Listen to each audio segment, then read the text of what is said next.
হাসিনা বুবু, দেখতে দেখতে 23 সাল চলে গেল, 2024 সাল এসে গেল। এই নতুন বছরের উপলক্ষে তুমি পিকনিকে আমাদেরকে আসতে বলেছো, আমি আর কাদের ভাই এসেছি। কিন্তু আমাদের সাথে সাথে যদি মমতা দিদি ও আলম ভাইকে ডেকে দিতে তাহলে ভালো হতো, ফুর্তিটা বেশি হলো। এখন তো ভাল লাগছে না, বুঝতে পেরেছো? তুমি তাদেরকে ডাকোনি কেন বলো, তাদেরকে আসতে বলোনি কেন? মোদিজি, আমি মমতা দিদি ও আলম ভাইকে দুজনকেই ডেকেছিলাম পিকনিকে আসার জন্য, পিকনিক করার জন্য। তাদের আসেনি কেন আমি তো বলতে পারবো না। তাদেরকে তো আমি বারবার বলেছি যে আমরা পিকনিকে যাব, তোমরা আসো। হাসিনা বুবু, আমি একটা কথা বলবো, আমরা যদি এরকম বাড়ি থেকে রান্না বান্না করে না নিয়ে এসে মাঠে এসে যদি আমরা রান্না বান্না করে খেতাম তাহলে ভালো হতো। আমার কাছে এরকম মনে হচ্ছে যদি এখানে খেতাম।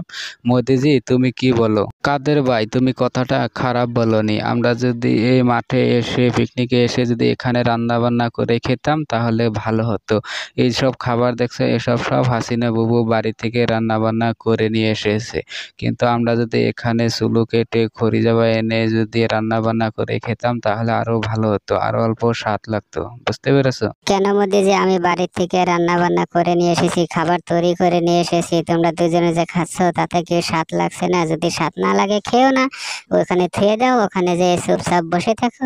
আরে হাসিনা বুবু, তুমি রাগ করছো কেন? আরে আমি ওইভাবে তোমাকে বলতে চাইনি যে তোমার খাবারের স্বাদ নেই। আমি আর কাদের ভাই বলতে চাইছি কি যে এখানে যদি এসে রান্না বান্না করে খেতাম তাহলে ভালো হতো, ফুর্তিটা একটু বেশি হতো। এটাই বলছি আমি। তুমি ভুল বুঝছো কেন বলো? ঠিক আছে মোদিজি, তাহলে কালকে আবার এসো, রান্না বান্না করে আমরা এই মাঠেই খাবো। এই নতুন বছর, তারপরে এই শীতের সময় এখানে আবার পিকনিকে এসে রান্না বান্না করে খেলে অনেক মজা হয়, অনেক ভালো লাগে। ঠান্ডার দিনে আরো নাচবো, ড্যান্স করবো, এসব খুব ভালো লাগে আমার কাছে। বুঝতে পেরেছো?